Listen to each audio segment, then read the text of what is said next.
இன்னைக்கு என்ன டின்னர்னு பார்த்தீங்கன்னா பொங்கலும் தேங்காய் சட்னியும் தான். யாருக்கெல்லாம் ரொம்ப பிடிக்கும்னு சொல்லுங்கள் பொங்கல் தேங்காய் சட்னி. அதுக்கு தான் இந்த பொங்கல் தாளிக்கிறதுக்காக இஞ்சி எடுத்துகிட்ருக்கேன், தேங்காவெல்லாம் நறுக்கி கட் பண்ணிகிட்ருக்கேன். யாருக்கெல்லாம் பிடிக்கும்னு சொல்லுங்கள். நைட் டைமில் பொங்கல் சாப்பிடுவீங்க சொல்லுங்கள். நல்லா தூக்கம் வரும்ல, அதனால தான் சொல்கிறது. நல்லா தூக்கம் வரும், நல்லா சாப்பிட்லாம். அந்த மாதிரி நைட்டில் வந்து இன்றைக்கி என்ன டிஃபன் என்ன பண்ண உப்புமா தான் பண்ணலான்னு நினச்சேன். அரிசி உப்புமா பண்ணுவோம் இல்லையா, அது மாதிரி பண்ணணும்னு நினச்சேன். பட் ஆனால் வேண்டாம்னு சொல்லிட்டு பொங்கலும் தேங்காய் சட்னியும் தான் எனக்கு டின்னருக்கு நான் ரெடி பண்ணிகிட்ருக்கேன். பார்க்கலாம் வாங்க.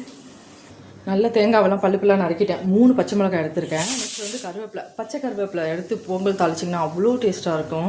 நெக்ஸ்ட் நிறைய பேர் வந்து இஞ்சியை வந்து கட் பண்ணி பொடி பொடியாக போடுவீங்க. நான் கட் பண்ணி போட மாட்டேன், தட்டி தான் போடுவேன். தட்டி போட்டால் செம்ம டேஸ்ட்டாக இருக்குங்க. ட்ரை பண்ணி பாருங்கள். இந்த மாதிரி நல்லா நச்சிருங்க. விசில் வந்துருச்சு. பொங்கல் சட்னி அரைச்சாச்சு. பொங்கல் தாளிக்க சொல்ல சட்னியும் தாளிச்சிக்க வேண்டியதுதான்.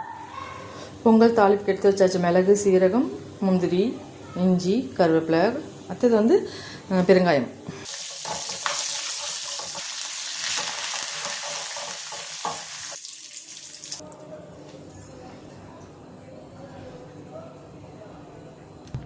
அவ்வளோதாங்க, பொங்கல் ரெடி ஆகிடுச்சு. நெக்ஸ்ட்டு சட்னியும் தாளித்து போட்டாச்சு. அவ்வளோதான், சாப்பிட வேண்டியது தான். இதோட சூப்பராக இருந்ததுன்னு நினைக்கிறேன் டின்னர். உங்களுக்கு பிடிச்சிருந்தா லைக்